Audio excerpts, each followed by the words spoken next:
Are you on now?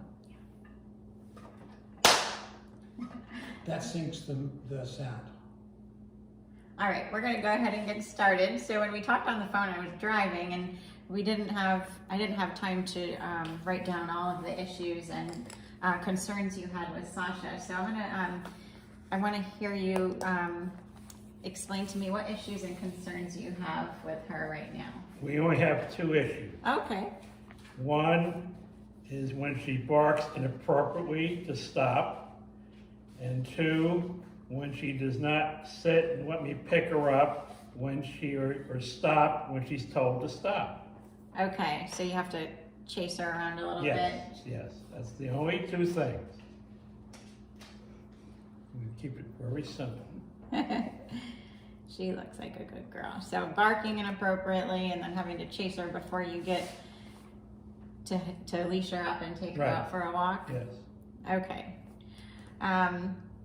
Any specific goals that you have today that you want to? Those two are the objectives. So, okay, perfect. So we'll make sure that we talk about solutions for the barking and the chasing. And if anything else comes up, you let me know and we're going to go ahead and write it down in my notepad here. Sound good? Yes. All right. Oh, this is for us? This is the funny picture I thought of this man that just can't control these dogs. So I don't know if you're feeling any of these emotions right now, struggling to control some of the things that Sasha's doing, but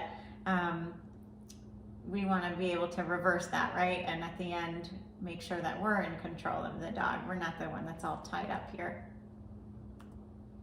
So we talked about the issues that you're having, the barking and having to chase her around when we don't want to. Are there things that Sasha does that are pleasing you already? Oh, totally. Just everything else. Well, she's very affectionate. Yes. She's a very, very loving dog. Yes. Good. It doesn't take much to make her happy. That's She it. crawls in your lap and she's a good girl. Good. She's a very sweet girl. Awesome. So I'm going to give you a handout here. It has a little more information of the 6 parts to the training and how it's broken down. So in the first section, we talked about pre-assessing Sasha and kind of what our concerns are and your desires for what we're looking to get out of this training. In section 2, we're going to set goals, expectations, and get results.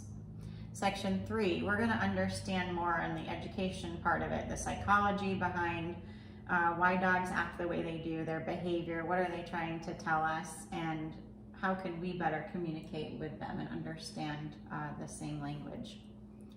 Step 4, or the 4th part of the training, is going to talk about training corrections, making sure we're giving her lots of positive affirmation when she's doing the right thing and lots of praise, and some new tools and techniques that should be very helpful in solving those issues that you told me in the beginning. And then we're going to put this into practice and we're going to actually do this hands-on. And lastly, we're going to wrap up. So you're welcome to take notes, but we're going to give you a pet parent pledge at the end that you'll sign off on. You'll be able to take that home, and then we're going to talk through 3 habits, and you'll be able to take that with you too and have some goals to continue on as you leave today. I'm just going to ask to move that camera because all I see is the light in the far left. Can you just move it slightly towards me? Yeah. Oh, yeah. Yeah, a little bit more. Is this the time to ask a question? To say No, no. something? Sure. No? Yep, okay. Sure. No, not pertinent to the training. Yeah, okay.